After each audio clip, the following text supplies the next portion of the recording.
Also es gab neulich von Christoph Tannert einen tollen Satz zu seinem Berlin Artist Buch. In seinem wirklich kurzen und prägnanten Text stand da, jedes Foto von Marquardt läutet den Herbst ein.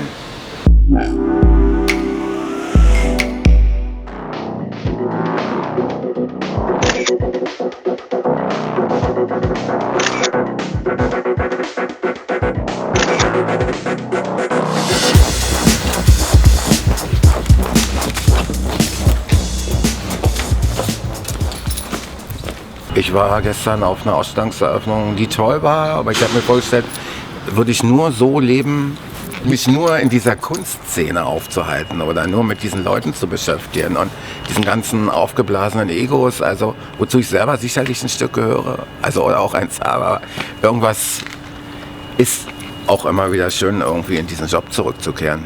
Wie lange bist du eigentlich schon Türsteher? Fast 20 Jahre, seit 94. Mein Leben ist halt nicht auch wirklich nur nachts hier darauf beschränkt, sondern eben auch unterhalb der Woche Fotos zu machen. Meine Agentur ist hier, also es fließt so vieles miteinander ein. So, geh mal bitte einfach geradeaus, dann stecke ich ins Auto drin. Bei diesen anderen Transporter hatten wir so eine Gummibänder zum Festmachen, die haben wir hier nicht, ne? Passt ja wirklich gerade so, wa? Okay, dann Mike. Schauen wir mal das andere Bild. Das andere? Die anderen beiden. Naja, ist ja bloß ein Paket.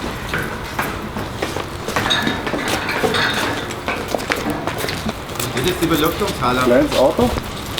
Kleines Auto, ja. Das ist die Lüfterzentrale für Bergheim. Also Osgood Booking ist eigentlich ja im Ursprung oder auch überhaupt eine Agentur für Musiker und DJs. Ich als Fotograf eigentlich der Einzige bin, der da nicht wirklich direkt was mit zu tun hat. Ich finde, das ist eine ganz gute Verbindung, weil es ist irgendwie mein Ursprung, also auch überhaupt mein Platz. Also ob jetzt mit Jan, meinem Assistenten, mit den Jungs, mit denen ich hier zusammenarbeite, die zum Teil eben auch tagsüber hier beschäftigt sind oder nachts an der Tür. Das ist irgendwas, was dich auch wieder erdet.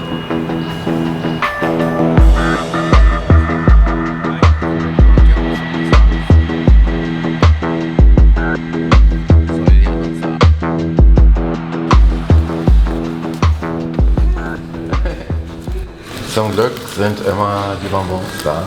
Ja, ich wollte eigentlich nur die 5 Sachen abholen, die ich mir gestern schon angeschaut habe. Muss ich dann nochmal raufgucken. Ja, ganz klassisch, ein bisschen oldschool. Okay.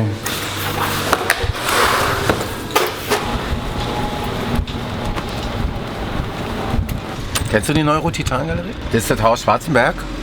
Da rennen ja Millionen von Touristen lang. Da müssen wir uns jetzt irgendwie eine Ecke freischaufeln, um auszuladen. Also was ich befremdlich finde, ist ein bisschen, dass so eine Orte, also so ein Ort ist auf einmal ja so ein Relikt.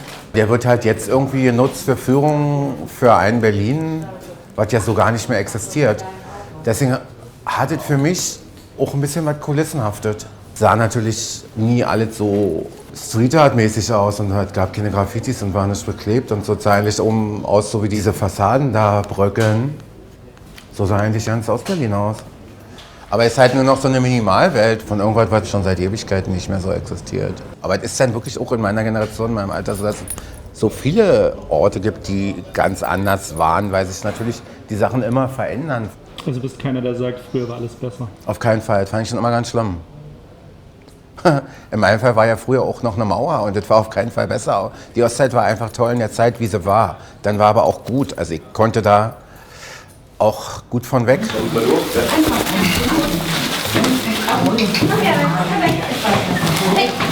Warte mal. Nee, das geht nicht.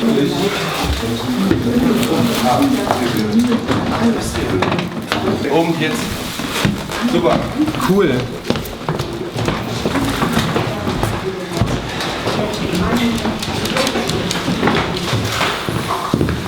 Wo ist der Kaffee hin? Achso, die bleibt hier. Ich würde jetzt in den Gummibärchen.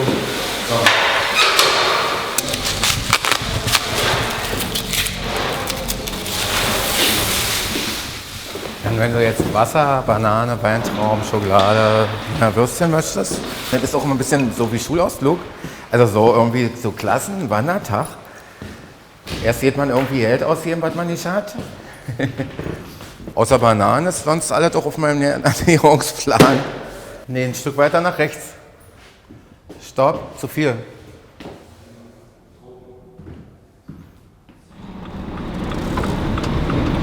Und ihr beide kennt euch schon seit... Jahrhunderten. Na, seit dem Ostsud. Aber frage mich nicht, welche Jahreszahl das war. 98? 99, 97. 98.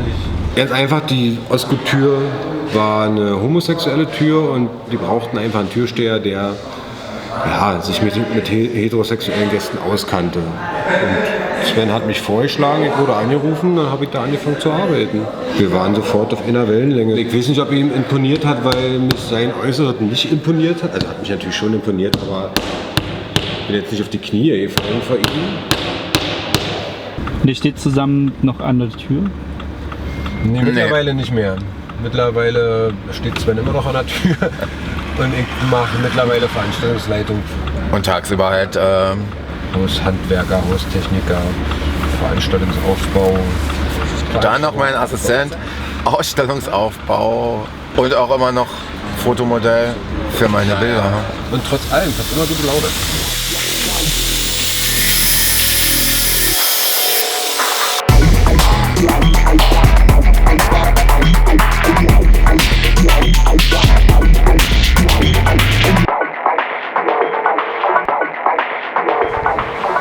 Ja, ich glaube, ich finde gerade besser. Ich geh mal gucken, warte mal. Wieder mal gucken. Meine Ausbildung als Fotograf war ein ganz normaler handwerklicher Beruf, den ich zu Ostzeiten erlernt habe. Also Lehrstelle war eine Ausschreibung vom Fernsehen in der DDR. Es war eine Ausschreibung zum Kameraassistent. Da man da aber auch nicht 2,5 Jahre für lernen musste, gab es erst diese Fotografenausbildung. Ich hatte daran kann ich mich noch erinnern, die besten Noten tatsächlich in Porträtfotografie. Also alles andere war mir auch manchmal, gehörte zu der Ausbildung, aber war natürlich irgendwie Glas, Holz, Eisen abzubilden in Materialfotografie mit der Kamera, Plattenkamera, Tuch über dem Kopf. Das gehörte irgendwie mit dazu, aber war natürlich wesentlich langweiliger. Da ging es um technisches Handwerk. Also die Technik hatte ich bei der Fotografie nie so richtig interessiert. Nee, nicht wirklich viel, nee, das stimmt. Aber er arbeitet ja nur mit Tageslicht auch.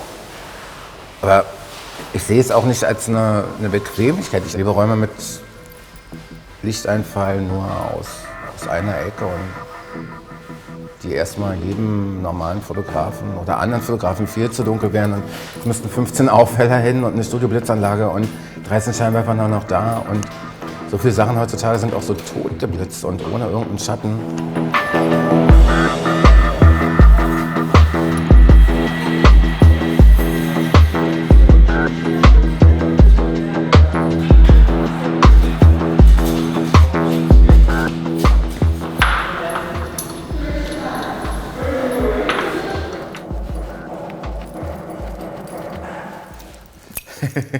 Ich wusste, dass das noch gefilmt wird. Und das soll die Wand sein, ja? Also gerne mit dem ersten in Augenhöhe. Ich finde es auch gut, dass jetzt der Spruch ein bisschen subtiler wird, weil mit dem dritten Bild der so im Hintergrund plastisch rutscht. Ne? Also es gab neulich von Christoph Tscharnert einen tollen Satz zu seinem Berlin Artist Buch. In seinem wirklich kurzen und prägnanten Text stand da: Jedes Foto von Marquardt läutet den Herbst ein. War ein Hammer. Das war so auch eine meiner Lieblingsjahreszeiten.